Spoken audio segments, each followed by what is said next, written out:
Okay, it is 6:01 p.m. on Tuesday, June 27, 2023. We'll call the common council meeting to order. Let's stand and say the Pledge of Allegiance. I pledge allegiance to the flag of the United States of America and to the republic for which it stands, one nation, under God, indivisible, with liberty and justice for all.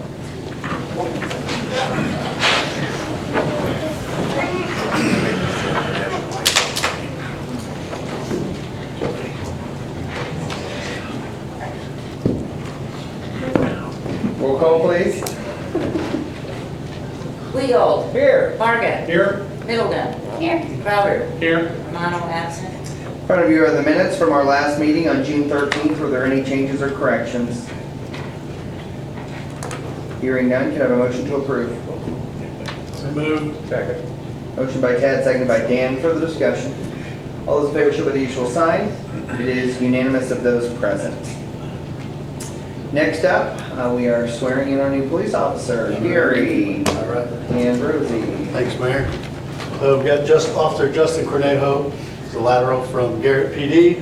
He has 10 years of experience, 10 years plus. We're excited to have him and look forward to utilizing his experience with our department. So welcome aboard.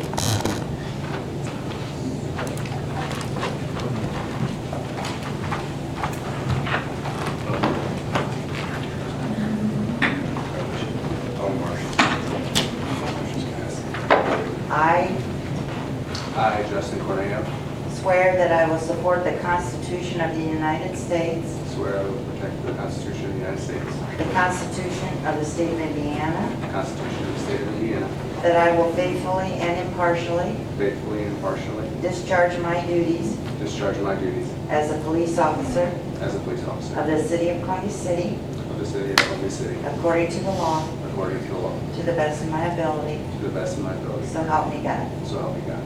Thank you. Thank you. Thank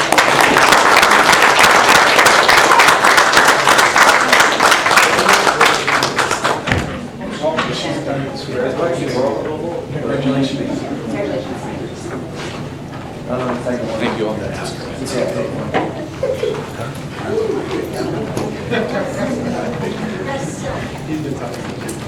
Okay, so for those of you that are here for the swearing in, you're free to go now if you'd like, or you're certainly welcome to hang out here too. Either way. Thank you. We're good. Thank you.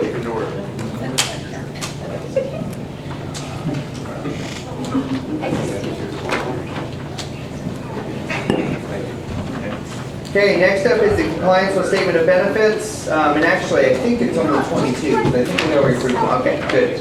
Okay, Dale is here. Good evening. It's good to see you all. So a couple things. This is Kyocera. Last time, if you'll recall, there was seemed like a little bit of a discrepancy between the actual cost and what was estimated on the SB1, and indeed that was the case. So for those who may not be completely aware, Kyocera's actually ownership company is out of the Cleveland area, but they're still thrilled with what's going on here. You know, they've moved off the Raber Road into the Tower View, and they've already filled that building up, and they're looking to expand. So they have indeed been buying this equipment. I worked with Drew Johnson, the general manager, over the last couple of days, and what you have in front of you is a cost of the equipment that's the actual is very close to what was estimated on SB1, and then the other issue, I don't think any of us were too comfortable with what they were showing as far as the wages that they were hiring. That also was an error in talking with Drew. Their starting wage is like $17.10 an hour. What they were showing before was $14. So that has been corrected.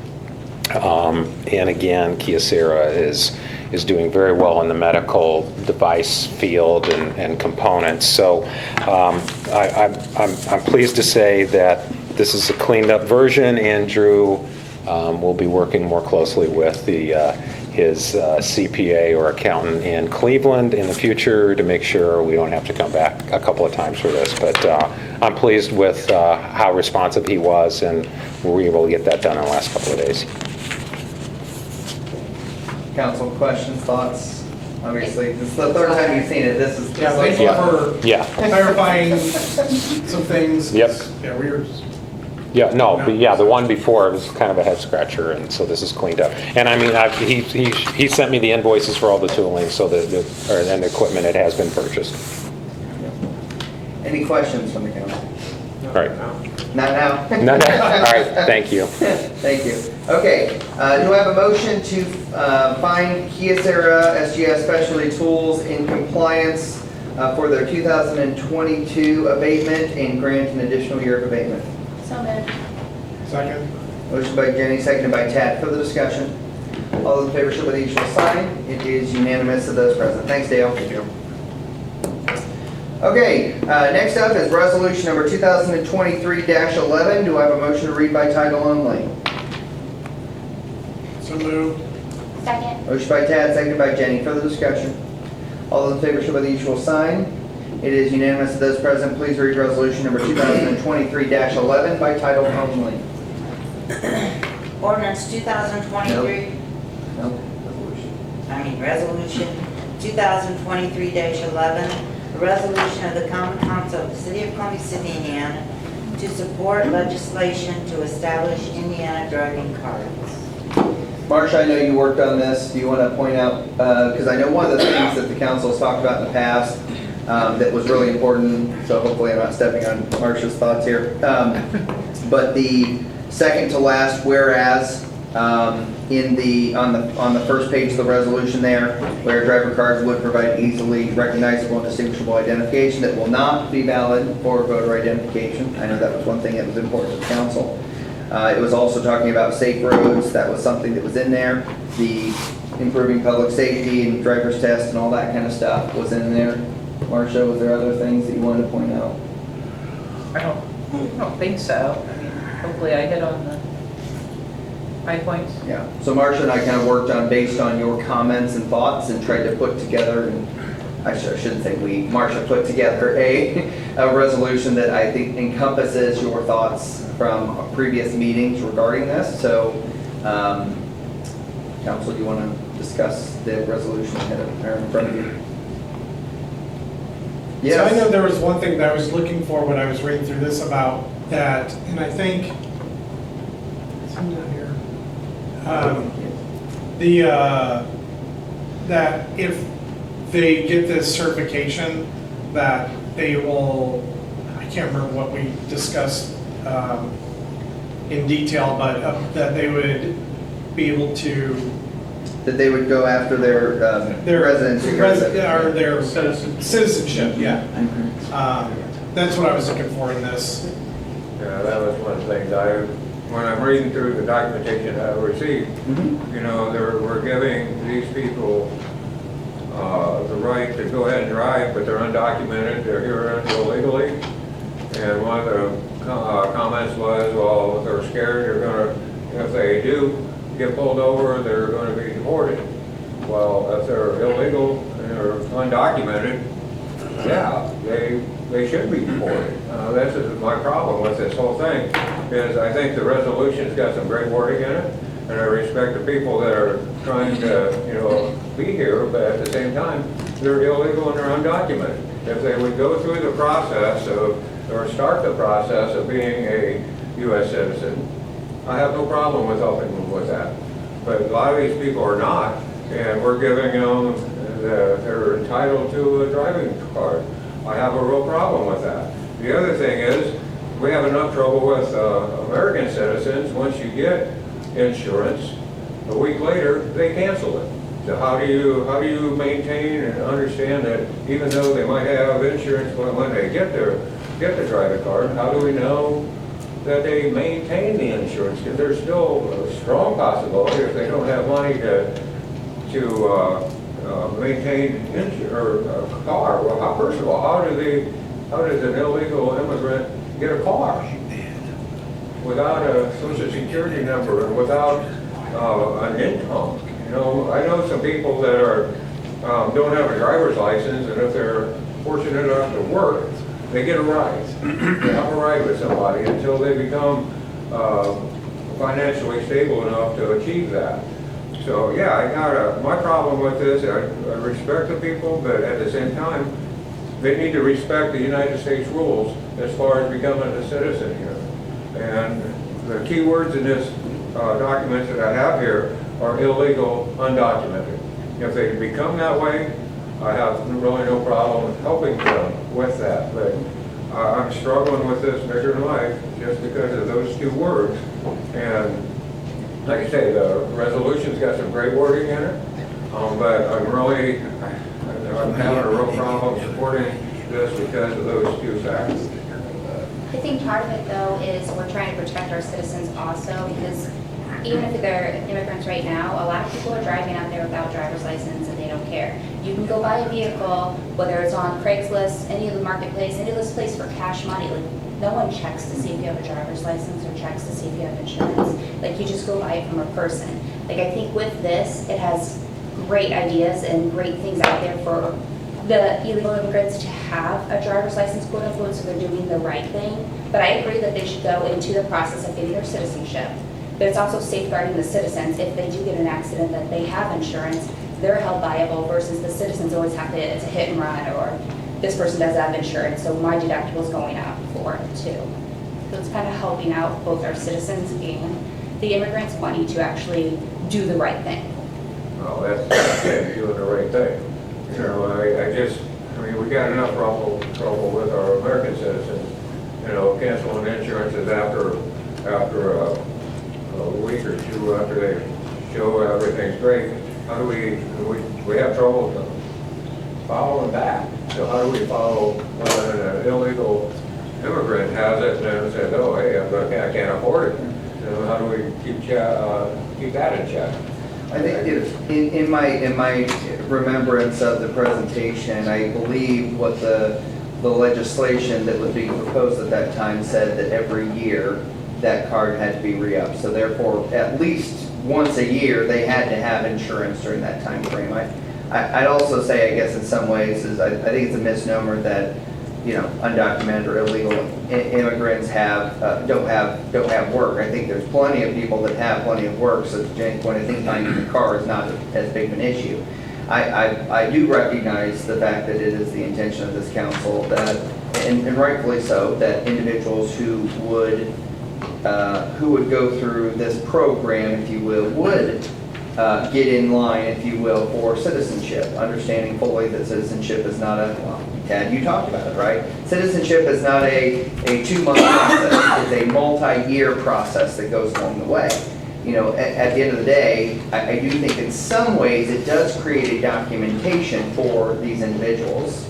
So, because again, they have to provide proof, number one, of insurance, they have to provide proof of residency, they have to provide proof of some of these things.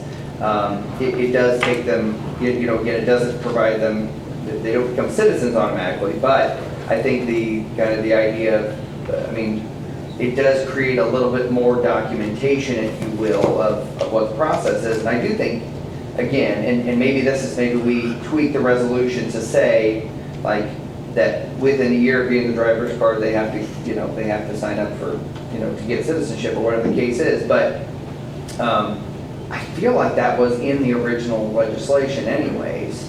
But I concur with what you're saying, Kat, especially is that was a part, and I just, So I remember- to take blame off of Marcia, I No, forgot that's to all right. include it. I think, so. is it Ed, is that? who- Yeah, Ed. When he came in, I think he said when they were gonna present this next year, that would be the first time that language Oh, was that gonna be in. language, okay. But it hadn't been previously, and so that's why I think I would be fine with this if that language was included, Marcia. I don't know.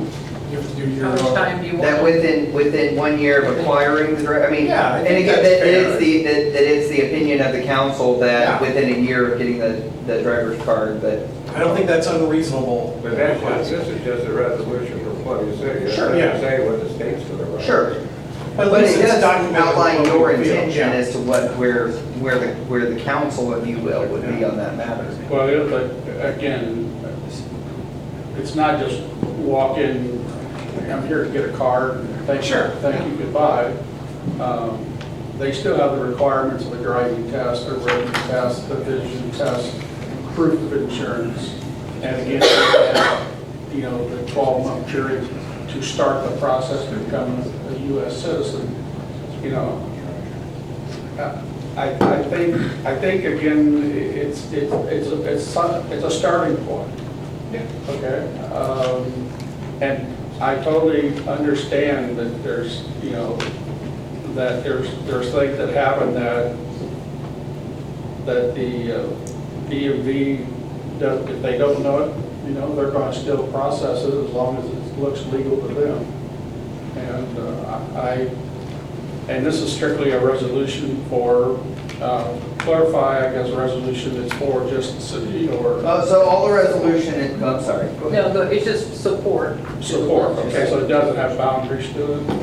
So basically, we're saying we support effectively legislation under these parameters, right? So at the end of the day, if the legislation doesn't include, you know, it can't be used for for voter ID, right? Or if the legislation doesn't include, you know, within a year, they need to be getting in line for citizenship, things like that, then obviously this resolution ends up becoming null and void because it doesn't support the legislation, right?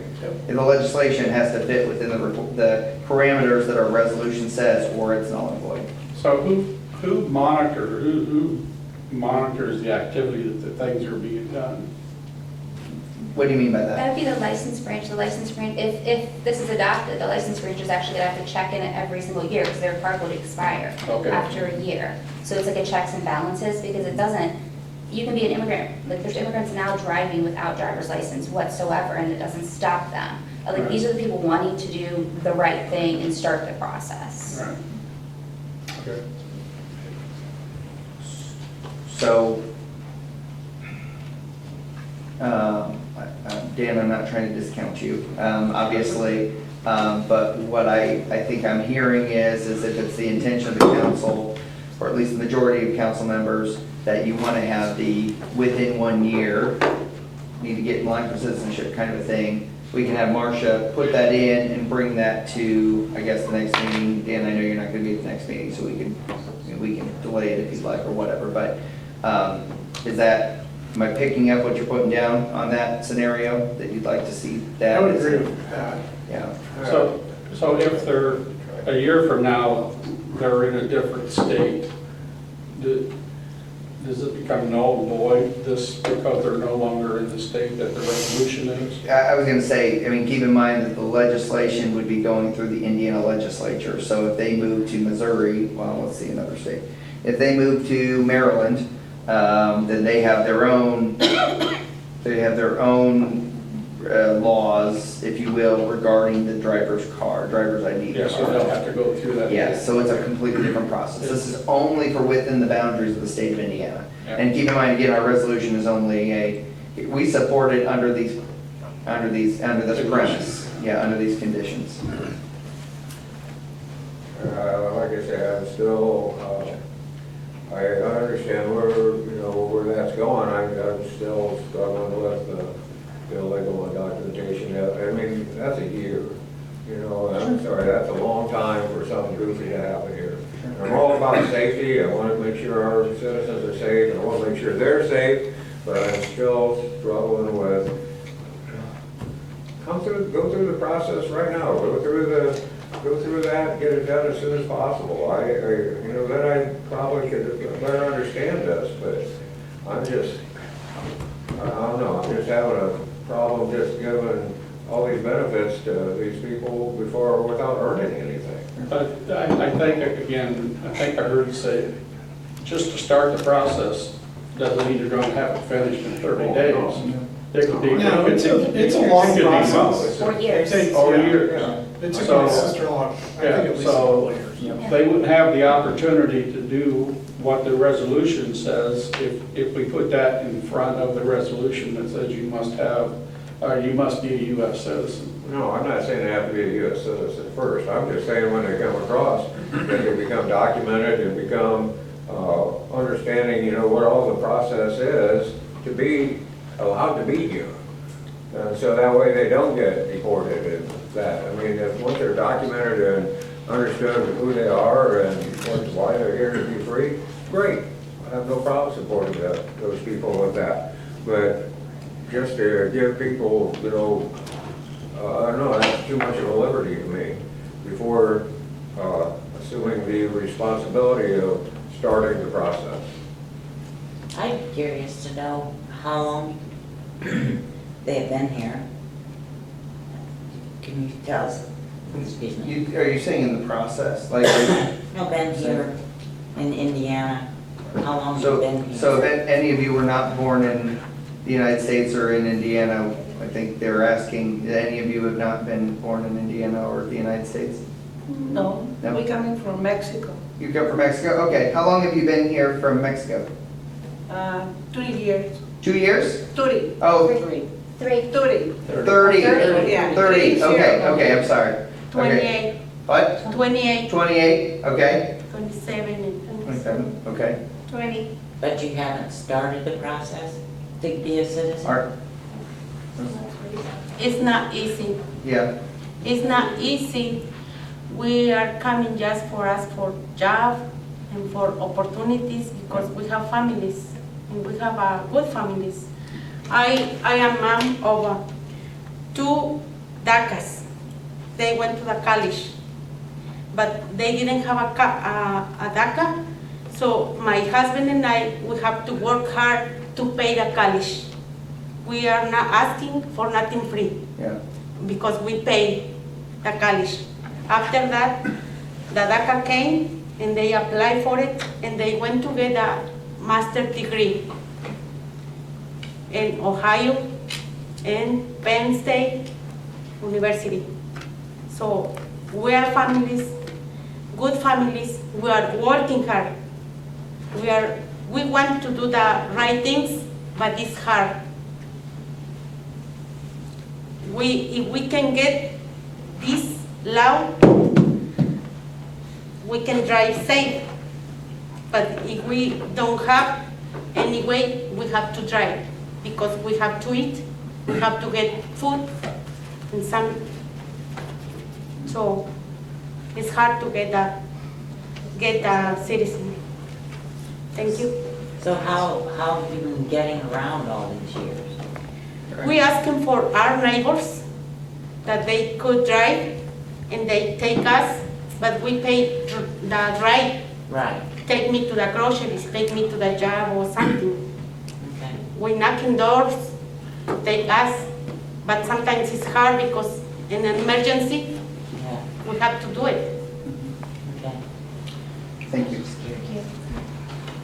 I just did a quick Google search. It says basically 2 to 3 years is what it takes to go through the citizenship process. If you know anything about that, and again, for informational purposes, I know that it costs a lot of money to go through that process and stuff.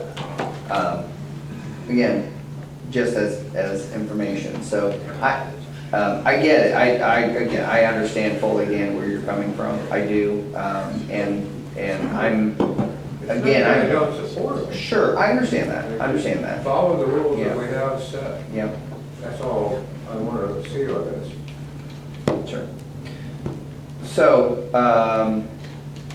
I think what we'll do then is Marcia and I will go back to the drawing board and try to work on putting in that additional language that you guys are wanting, and obviously not trying to negate what you're saying, Dan. What I hear from the majority of the members is to move and kind of go through that process, but, so we can bring you something else different either next time, or if Dan wants to delay, we can go to the second meeting in July, so, okay? Good? Okay. Thanks, everybody, for being here. I appreciate it very much. Thank you. So we will, actually, so I need a motion to table the resolution. So moved. Second. Motion by Walt, second by Jenny for the discussion. All those in favor of table, the ladies will sign. It's unanimous, those present. Okay.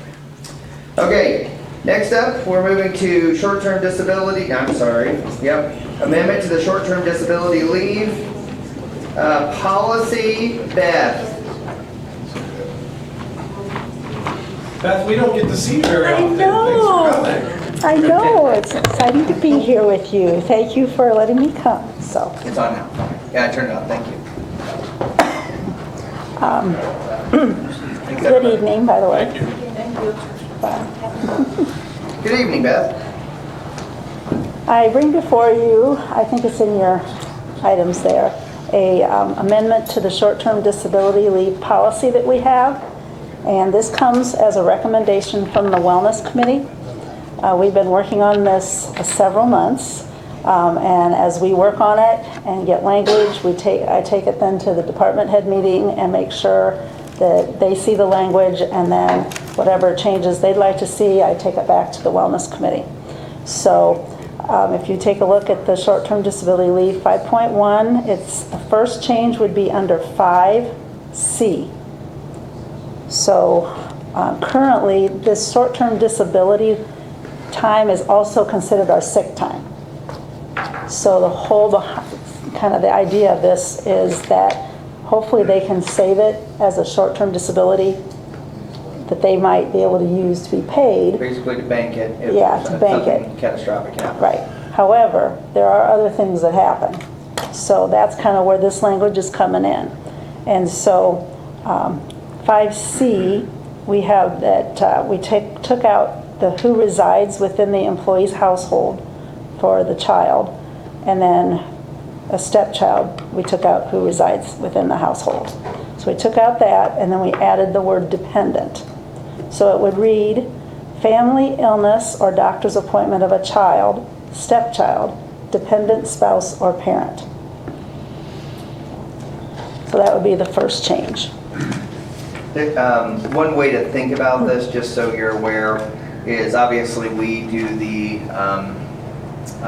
maternity leave policy. We enacted that multiple years ago. And this is kind of the other side of that, which is if you want to use your sick time to take a parent to the doctor or things like that, it gives more flexibility to that we really didn't have previously. So. Any questions on 5C before I move to the second one? Okay. Second one is 6, and it reads H. I've tried to change this to 6C, but my spell check and everything on my computer doesn't like it. So I'll have to figure I'll help you sometime, Beth. I'll help you. I'll have to figure that out. So 6H is what is written there. We had a couple of questions come about what is considered reasonable suspicion. So the committee decided to kind of talk about this and come up with a definition. So you'll see that it says reasonable suspicion indicates a recognizable pattern of abuse of more than 2 unscheduled days per month. We have unscheduled days and scheduled days. Scheduled days is when the employee tells their supervisor ahead of time and signs a paper sometimes, but it has to be way ahead of time. The unscheduled is like when they call in like last minute, things like that. So there is a differentiation here. So normally, employee does not have to produce a note unless it's after 3 days, and that is in line with the FMLA process too. So we had a situation where a supervisor asked for a note and it was less than 3 days. So that's where this question came in, and then also wanting the reasonable suspicion defined a little bit better. So it would be 2 unscheduled days per month and or a documented pattern that puts the scheduling of work in jeopardy. So that's kind of what we came up with. I think a part of that, really, we were thinking toward public safety, although not to say that Exactly. somebody calling in doesn't interrupt every department, but specifically with public safety, when you have to have a minimum number of dispatchers, a minimum number of firefighters, a minimum number of police officers, it's important of that last part that puts the scheduling of work in jeopardy, because that creates major challenges as you're guessing. If we have 2 people or whatever that call off in a 3-person shift, we got major problems going on at that point in time. We got to arrange and scramble and to try to find someone to fill that shift with our minimum staffing. So. Yeah. So those are the 2 main changes that we wanted to see. And the rest of them where they say Form I, Form K, Form LL, that's just to put in more clarity for the employees of this is the form you need to fill out, this is the form you need to fill out. So. Yeah, and some of the departments, though, have a different way to do it. Fire has a computerized system. So I'm able to go in and see if they've already put in ahead of time or if it's a last minute, that type of thing. So. I guess, what is the definition of disability then? For which part? Well, I'm just, short-term disability time, I'm just trying to figure out, does that mean like if you're taking grandma to the doctor or something, or what does this disability time actually mean? I'm trying to understand It's between sick sick time. time. Sick It's time. It's Sick just time. sick time. That's what it used to be called, but we changed it to short-term disability so that it would have more of a recognition that, hey, it would be nice if you could keep this in case you have surgery Okay, and be paid for it, but we recognize that things happen. okay, I just I wanted mean, to bring So- that up. And ultimately, we don't limit the amount of sick days that people can bank, right? Technically, no. So keep in mind, we give a sick day each month. 8 hours. And so theoretically, if someone's super healthy, they can bank 12 days every year. And as you probably are all aware, if you get any kind of decent surgery, you're going to eat up that fairly quickly, right? Yeah.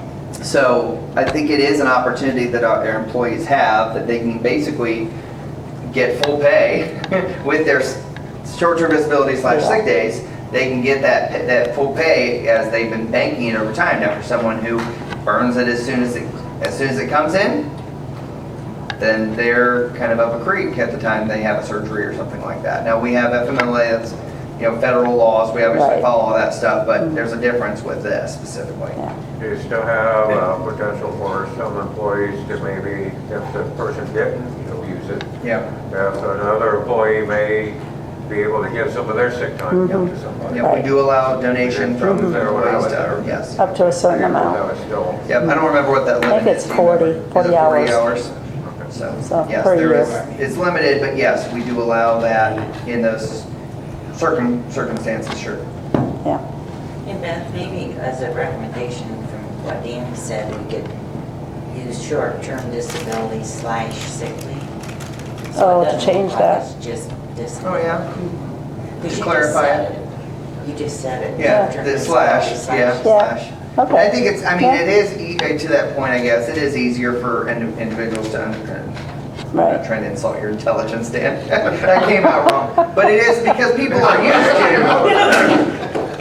are used to the term sick time, right? They're Yeah, they used are. to that term. And so maybe we can balance that in some way, shape, or form. That's a fair, Yeah, that's a I fair can add comment, that. President. I'm not insulted. We've known each other for way too long, Dan. You know my intentions. So anyways, other questions about the policy change or thoughts? Okay. Do I have a motion to approve the change in the short-term disability policy? Second? Motion by Dan, seconded by Tad. Further discussion? All those in favor show by the usual sign. It is unanimous at this present. Thank you, Beth. Thank you. It's great seeing you, by the way. Not that I don't see you every day, but here especially. Okay, next up is a LOIT appropriations adjustment. You can blame Tom for this one. At Board of Works, let me back up. As you are probably aware, maybe you probably are aware, the fire department has gone through a hiring process. They have determined that they have two lateral transfer candidates that are both well qualified, recommended by the panel. And as we worked through that in our Board of Works interviews, the Board of Works felt really confident about both of them. The challenge is we don't necessarily we didn't have the budget for both of them. But we know that we have at least one, if not two, firefighters that are retiring within the next year or two at this point. So, right? I'm sorry, I got. That's okay. How many firefighters are on the verge of retiring?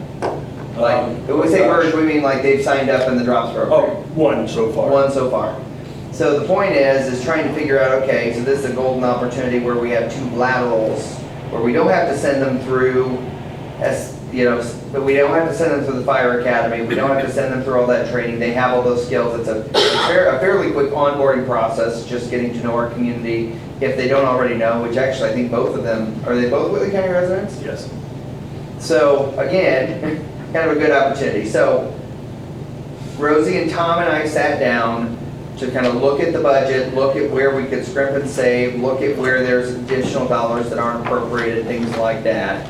And so the Board of Works approved pending your approval is we'd like to reappropriate $55,000 in Lowit to really a couple of different things, but then not to get too deep here, but the police and fire insurance fund both are, they're below where they should be. We had some insurance increases, but we also realized there were some budgetary issues that we messed up on when we budgeted last year. So that's the first thing, but rearranging some of the things in his budget over to Lowit that opens up some additional dollars for that second firefighter in the actual general fund. So by effectively reappropriating the $55,000 in Lowit, it allows us to cover the police and fire insurance, but then also, is it the training? What were we switching to Lowit? I'm putting you on the spot. I'm putting wages in low. The wages in Lowit, because we already had them in there previously from, was it last year? Yeah. Okay. Yeah, I'm trying to remember what for, but anyways.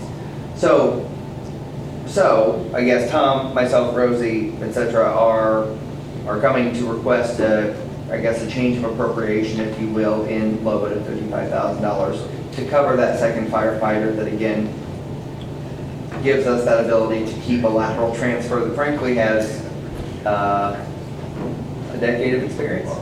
Yes. I see an opportunity to take advantage of that situation. Yeah. Obviously, we struggle sometimes with getting quality Yep. people. We have an opportunity to take two, we better take it. With the hiring environment right now, it's like a golden goose laid in our lap right now. So I think we should take advantage of it. So I'm not opposed to Yep. taking advantage of that at all.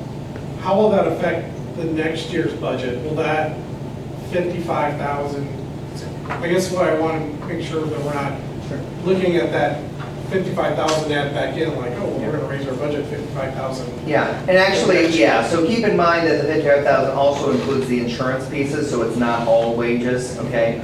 Also keep in mind that we're talking about basically less than a half a year's worth of wages that would be taken care of there.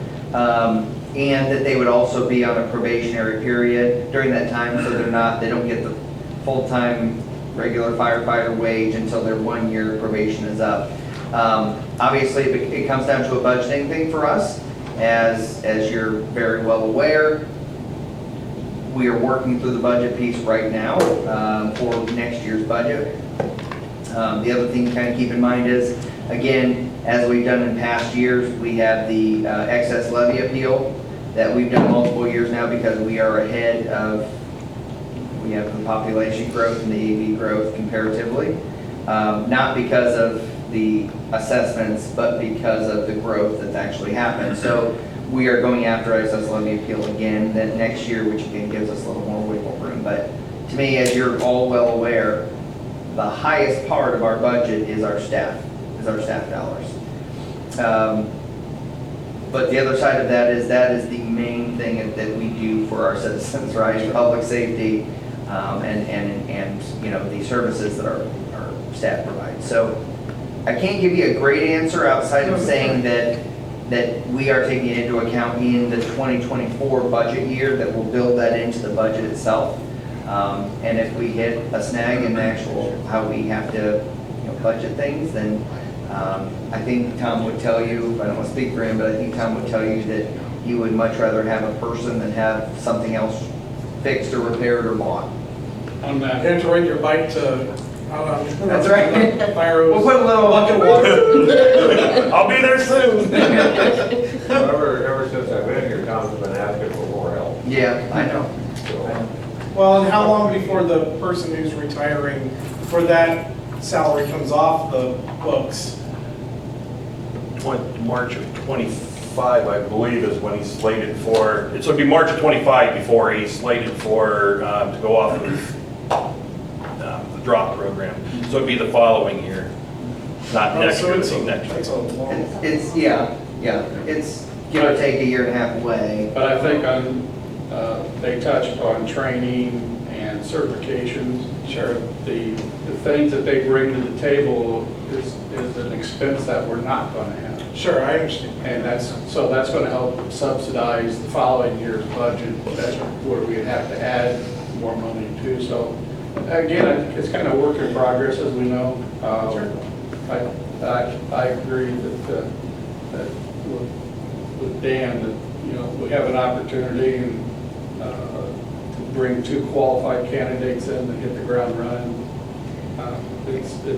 It's a rare opportunity. And I still come back to, we are the only full-time fire department in Whately County. And we make a heck of a lot of runs outside of our city limits. And having the minimum staffing on there is really critical, even for more than just our own residents. But I think it's a very fair point, Tad, and obviously that's part of the budgeting process. Sure. That we'll I'm just curious. Yep, I think it's fair. Just to touch on Tad's question, there is a surplus in there now, about $100,000. So How much? About $100,000. Okay. Is what, Lois? Yeah.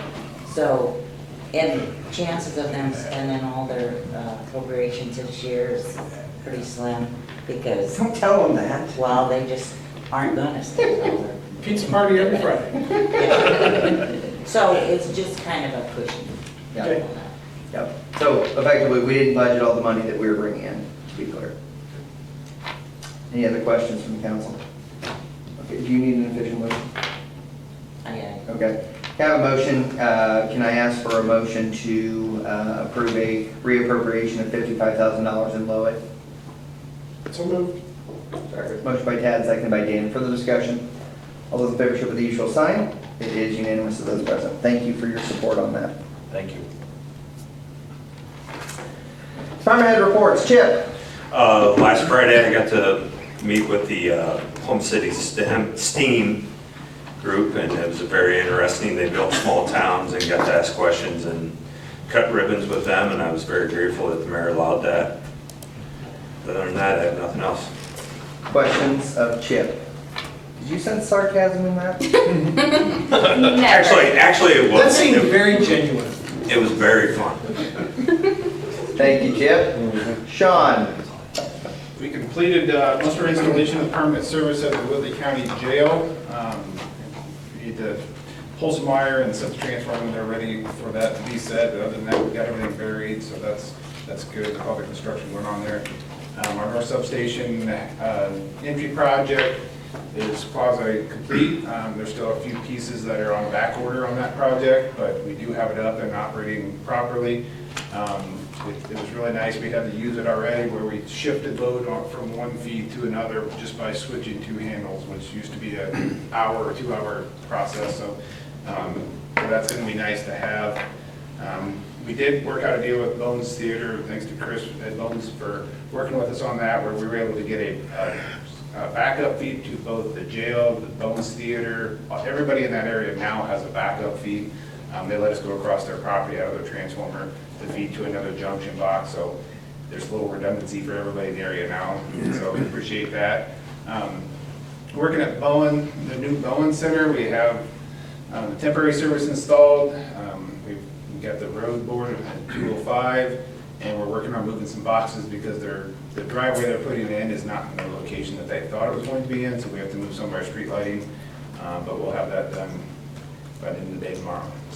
So, other than that, just normal activities. Questions of Sean? Thank you. Kelly. As Chip mentioned, Camp Steam Ahead at Mary Raber had someone reach out to us asking if we could bring some equipment up for the kids. The last 2 Fridays, they seemed to enjoy that. And we had storm damage over the weekend. We had a crew in taking care of a tree that fell at Main Street and Collinwood Avenue, I believe it was. And then some other limbs that were down we had to get out of the way. Currently we're getting ready to do some patchwork for the water department. They had an issue back at Morses Park when they were boring water line back there, and we told them that we would fix the road for them and on Gates Road, so we'll be working on that here probably the end of the week. So, Questions of Kelly? Thank you. Mike. CSO 19 project is just about complete. Light pole should be in this week and hopefully installed next week. And we have a walkthrough scheduled for July 12th. Main and Jefferson, if you remember the last meeting, we didn't get any bids for that project. It is currently re-advertised and out for bid again with a pre-bid for July 13th and bids being due July 25th. The project has been extended for completion date of October 20th of 2024, which is a 426-day project, which allows the contractors that wanted to bid the first time the chance to bid this time because of it allows them to put this project in their schedule to where they could not fit it in before. So hopefully that works out. That's what we're going with this time. All our generators at the lift stations that have them have been serviced by Cummins. Sludge hauling, we were doing that. We had to stop because the molybdenum levels were higher than land allows through the state and EPA. So we're going to continue to add sludge to the holding tank, blend it, and then retest it to see if we can bring those levels back down. Our CSO operational plan that we have to have per our NPDES permit has been updated by United Consulting, submitted to IDEM, and I got their approval for that this week. So we are good to go on that. And I'm still waiting on it to hear back from the long-term control plan on some of that as far as our final report, post-construction monitoring reports to be submitted, and to see if that will remove the agreed order with IDEM through between IDEM and the city. So that's been for what we figure out 12 years. Yeah, 20, no, because it started in, it's a minimum of 20 years. Yeah, minimum of 20 years. So we've been under agreed order for that long, and we've had the project completed now ahead of time and millions of dollars cheaper than the original. So I'm just waiting on that to see when our actual final report will be due to them. Question to Mike. Beth, would you like to report on what you've been up to? Oh, sure. Be glad to. The Safety Committee has started their work site surveys on each facility. So we visited wastewater last month. This month, it's July, we're coming into Water Department and just doing a work site survey. So Wellness Committee, we're, as you can see, looking at the policy, and then the employee clinic, we do discuss that every time, and that is going well. Hopefully CDL physicals will be done there coming August 1st. Keep our fingers crossed. Seasonal employees, I think, are all in set now and good to go, so paperwork and everything is coming to a close, so that's good. And then the handbook, just looking at it because we've got some new legislation that just came out that we're going to have to add. Question to Beth? Thank you. Gary? Chris Anderson has started. If you remember, he's the lateral from Cherubusco, and he's fitting in very well. Still waiting on approval from the Public Safety Medical on Tim Clark and Brandon Young. Old Settlers last week went off pretty well, very little issues. Scott and Brian have been helping out, covering the schedules since school's been out for the summer.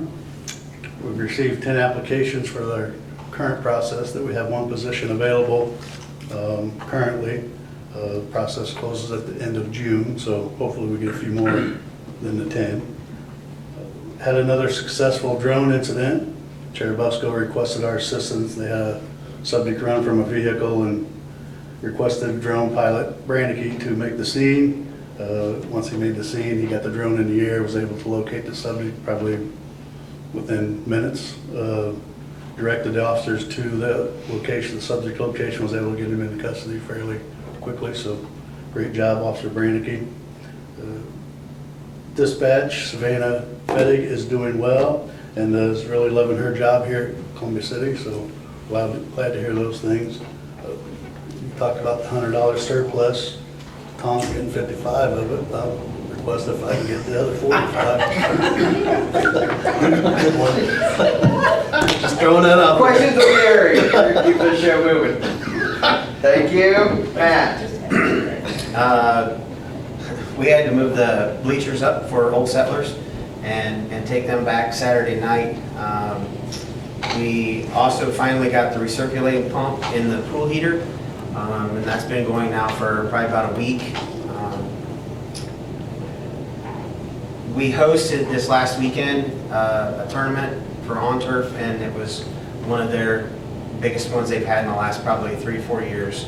They had 30 teams plus in it, so the guys were a little tired coming in on Monday, especially after the Sunday rain. Oh, yeah. Yeah.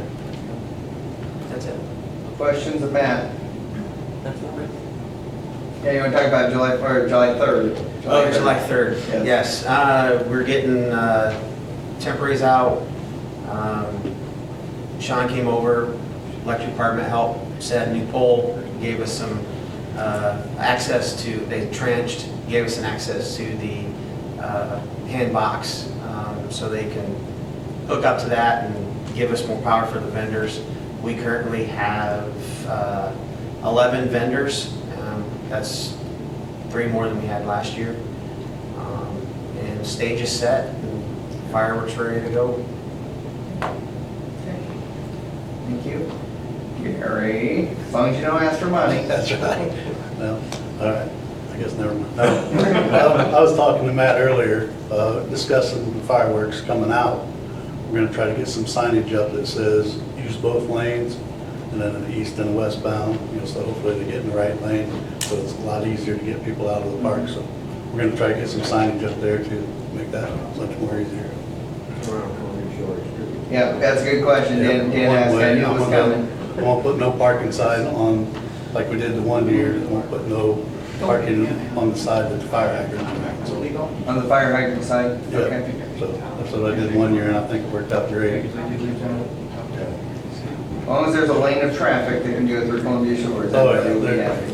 you just get the no parking on one side, and it helps tremendously. Do we ever have issues at like Parkview or Kroger or anything like that? I mean, I know it always seems like there's a lot of congestion at 9 and 30 usually at that time, but Once it lets out, you're naturally gonna have that, so.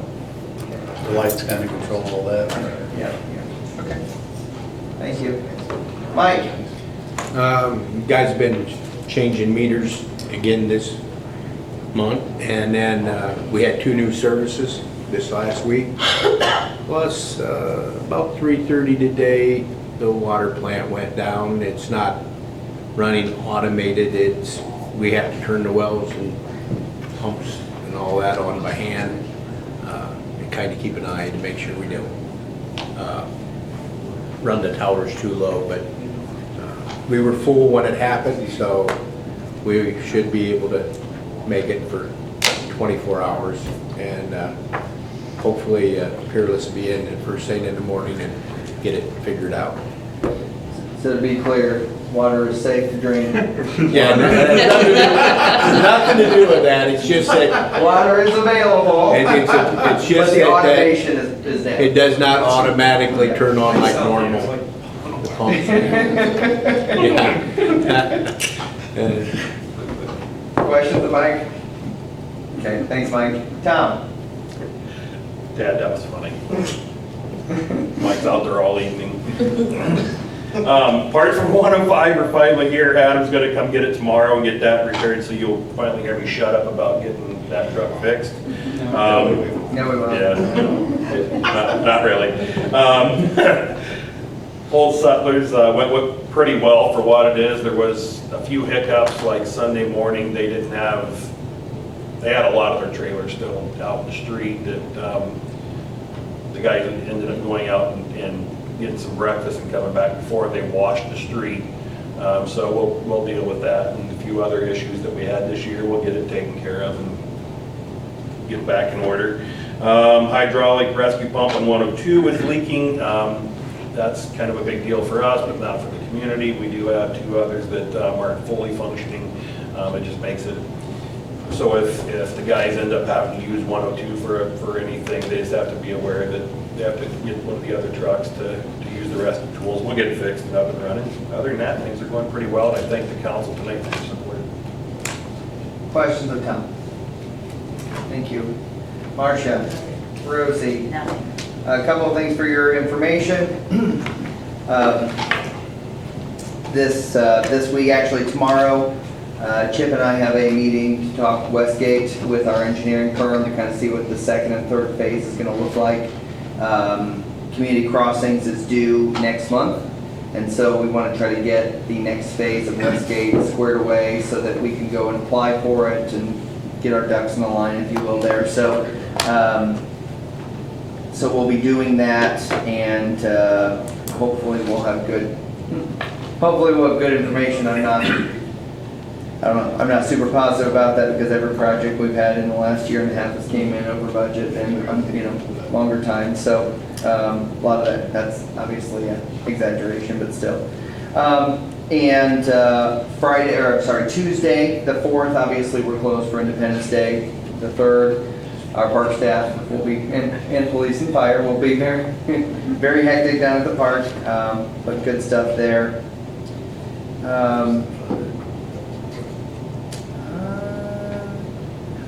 This Saturday is the scavenger hunt for our Summer in the City program. That's along the Blue River Trail. And then the following Saturday on the 8th, we're doing a Munch and Mingle event. If you don't know about that, let me give the 2-minute commercial speech. Let's see, move over downtown, or the square, I'm sorry, I'll always call it downtown square, but move over the square in Chapman's as well as in our office. You can buy for $15 a little punch card, and it gets you 4 distinct dishes from Move Over, Pickles, the Square, and Chapman's. And it's a specialized dish that they're doing for this event. We're going to have some lawn games out on the courthouse square, so go to the place, get your punch, get your meal, or get your snack or side, whatever it is. Go to the courthouse square, play a little bit, go to the next one. And so it's kind of sort of a taste of downtown Columbia City with the 4 restaurants, but that would easily be a $30 or $40 meal. It's $15 because of our sponsors, and so appreciate the sponsors for the Summer in the City program. But want to encourage people, it's a great, easy date night, or if you want to make it a family event, that's good too. Family would be great as well. So we're really encouraging people on Saturday the 8th to check out Munch and Mingle, but you got to have a card ahead of time, so make sure you get your punch card ahead of time. So besides that, I think that's all I have at the moment. I may remember something later about it. Walt? Nothing. Dan? I will be on vacation the next meeting. Okay. Yeah, good for you. It'll be interesting. For 2 weeks, yes. I'm sure Laura will scrape by. So, Tad? I will actually be gone. I won't be on vacation to teach. That's it. So you guys will both be gone at the next We'll meeting? be in Atlanta. I can join in via. Oh, yeah, as long as we have 3 people here. Jenny, are you going to be here? I believe I was going to say, let's make sure. I'll have to check with Jennifer. That's the 11th, right? The 11th. It's the 11th, yes. I'll be in town. Okay. So, honestly, it won't matter. It just matters if Jennifer's going to be here in person, because we have to have a quorum of members physically present before we can allow any counting, if you will, of council members. Anything else? Oh, no. Okay. Jenny? I do know that the travel team, the soccer travel team for Columbia City will have tryouts the 24th and the 27th of July. Okay. The travel soccer team, 24th and 27th of July. Okay. Good. Anything else? Okay. We have no press. Anybody from the audience want to speak? Yep. Name and address, please. Melanie Love, 113 East Market Street. Hey. So I'm here today to talk about chickens and why we should have chickens in city limits. So there's a lot that I've already said, and I've had to repeat myself a lot because I'm running out of things to say. But today I'd like to point out, I found via thepetzealot.com in a 2023 article. So it is recent, but you guys know how fast ordinances can change and everything. But as of the writing of this article, this is a list of other towns that do allow chickens. Carmel, Indiana, which allows 6 hens. Bloomington allows 5 hens. Terre Haute allows you any amount on a lot that's greater than 4,800 square feet. Columbus allows 4. Jeffersonville allows up to 8. Lawrence has 6. Portage allows residents to keep up to 5. Richmond allows up to 3. Goshen allows no more than 6.